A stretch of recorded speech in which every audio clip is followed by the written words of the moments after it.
Hello friends, नमस्कार, आदाब, सत श्री अकाल। दोस्तों, एक एडवर्टाइजमेंट आती थी टीवी पे ऊपर, क्या चल रहा है? तो जवाब होता था फॉग चल रहा है। इसी तरह आजकल जे&के में उर्दू चल रहा है। ये मैं क्यों बोल रहा हूँ? क्योंकि उर्दू के ऊपर एक बहुत बड़ी कंट्रोवर्सी खड़ी हो गई है। वो इसलिए क्योंकि गवर्नमेंट ने कुछ पोस्ट निकाली थी नायब तहसीलदार की, उसमें उन्होंने उर्दू को कंपलसरी रखा हुआ था कि वही लोग एलिजिबल होंगे जिनको उर्दू का नॉलेज है। तो इसलिए बहुत शोर है उर्दू का आजकल जे&के में। कुछ बच्चे जिनको उर्दू का नॉलेज नहीं है, जिन्होंने पढ़ा नहीं है, जिनको लिखना उर्दू नहीं आता, उनकी ये एक जेन्युइन ग्रीवेंस है कि हमको डिप्राइव किया जा रहा है इस पोस्ट के लिए। और ये पोस्ट कितनी है? सिर्फ 24 हैं। उनमें से भी 70% आप लगा लो रिजर्व्ड है फॉर कैटेगरीज। तो बच्चों का जो ग्रीवेंस है वो जेन्युइन है कि क्यों किसी को डिप्राइव किया जाए सिर्फ जस्ट इसलिए कि उनको उर्दू पढ़ना लिखना नहीं आता। लेकिन गवर्नमेंट की जो बात है अगर वो करें, गवर्नमेंट कहती है कि क्योंकि एक नायब तहसीलदार को डील करना होता है रेवेन्यू रिकॉर्ड्स के साथ, और जे&के में सारे रेवेन्यू रिकॉर्ड जो हैं वो उर्दू में हैं। सिर्फ नायब तहसीलदार नहीं, इवन पटवारी के लिए भी उर्दू का नॉलेज होना कंपलसरी है। और ये जो उर्दू का कंडीशन है, ये आज से नहीं है, ये काफ़ी देर से चल रहा है इन पोस्ट के लिए।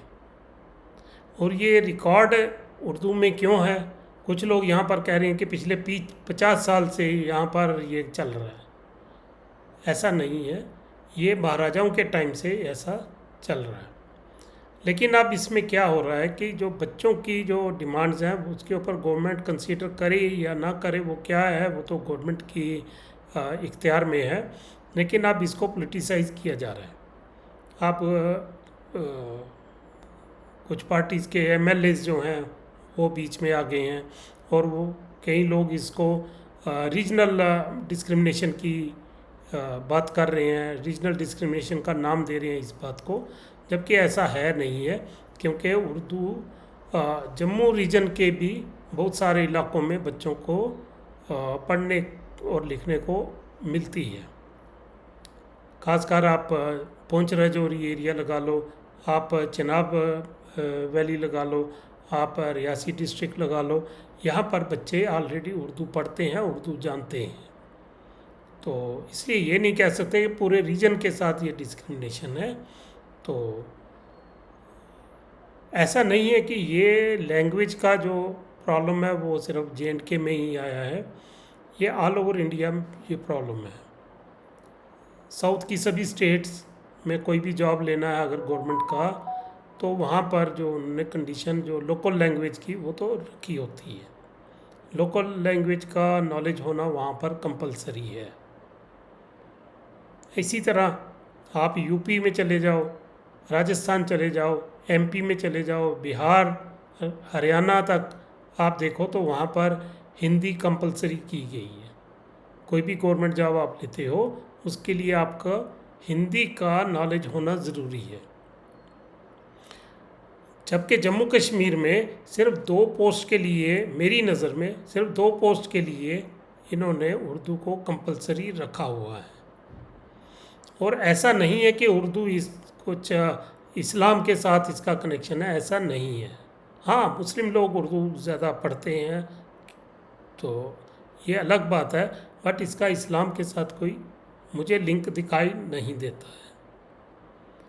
तो ये एक कंट्रोवर्सी बनी हुई है, इसका वे आउट कुछ ना कुछ गवर्नमेंट को निकालना चाहिए।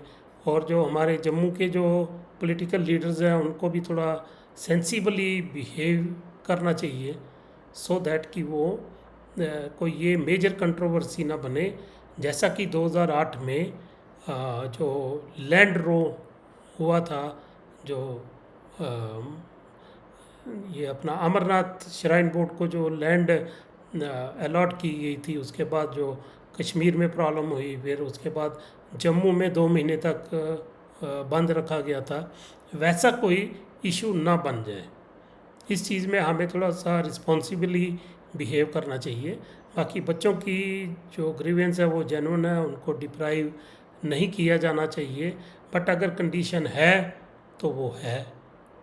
अगर एक आप रिस्पॉन्सिबल पोस्ट पे बैठने जा रहे हो, अगर उस पोस्ट का जो काम है वो एक पर्टिकुलर लैंग्वेज में ज़्यादातर होता है, तो अगर वो लैंग्वेज ही नहीं आपको आती तो आप उसके लिए क्वालिफाई कैसे मानते हो? आपको ये कहा जा रहा है कि बाद में सीख लेंगे। भाई बाद में सीखने की बात नहीं है।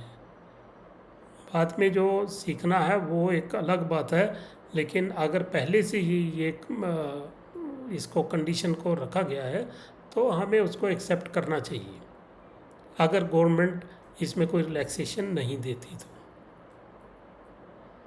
तो वैसे तो मसले बहुत हैं हमारी पॉलिटिकल पार्टीज़ के लिए। यहाँ पर जम्मू के लोगों को अगर वो रियली रिप्रेजेंट करते हैं तो उनकी बात करने के लिए और बहुत सारे इश्यूज़ हैं, वो कर सकते हैं।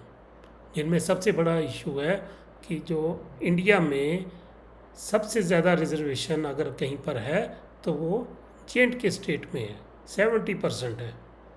उसके ऊपर हमारे जम्मू रीजन के जो लीडर्स हैं वो बात नहीं करते, क्योंकि उनके पॉलिटिकल इंटरेस्ट होते हैं, उनको अपने वोट लॉस का डर रहता है। उसके ऊपर बात करिए, उसमें आपके साथ क्या जम्मू रीजन और क्या कश्मीर रीजन, दोनों रीजन्स आपके साथ चलेंगे, लेकिन वहाँ पर आपको अपने वोट खोने का डर होता है, इसलिए आप वो बात नहीं करोगे। तो दोस्तों, लेट अस होप कि गवर्नमेंट कुछ इसमें इनिशिएटिव ले, गवर्नमेंट थोड़ा सा रिलैक्सेशन बच्चों को दे दे, क्योंकि पोस्ट से कितनी है, 24 तो पोस्ट हैं, उसमें भी 70% रिजर्व्ड है। तो लेकिन अगर दोनों साइड्स को एडमेंट नहीं होना चाहिए, ना ही बच्चों को होना चाहिए ना ही गवर्नमेंट को। और जो बीच में पॉलिटिशियन जो इसको हवा देने की कोशिश कर रहे हैं, लोगों के जज्बातों को भड़काने की कोशिश कर रहे हैं, कुछ लोग, मैं किसी पार्टी का नहीं बोल रहा हूँ, मैं किसी इंडिविजुअल की बात नहीं कर रहा हूँ, कुछ लोग इसको कम्युनल कलर भी देने की कोशिश कर रहे हैं कि उर्दू लैंग्वेज को मुसलमानों के साथ जोड़ के इसको कम्युनल कलर देने की कोशिश करते हैं। तो उनको भी थोड़ा परहेज़ करना चाहिए, क्योंकि जब आग लगती है तो उसमें कोई पता नहीं होता कि किसका घर जल रहा है। तो इतनी बात करनी थी दोस्तों। आपको कैसा लगा? आपको आपकी सोच क्या है इस इशू के ऊपर? आप अपने कमेंट्स करके ज़रूर बताइए, सो दैट हो सकता है कि ये मेरी नॉलेज में भी कुछ चीज़ें नहीं होंगी, वो आप मुझे वो नॉलेज दे सकते हो। थैंक यू फ्रेंड्स, मिलते हैं नेक्स्ट किसी टॉपिक के ऊपर नई वीडियो के साथ। Thank you.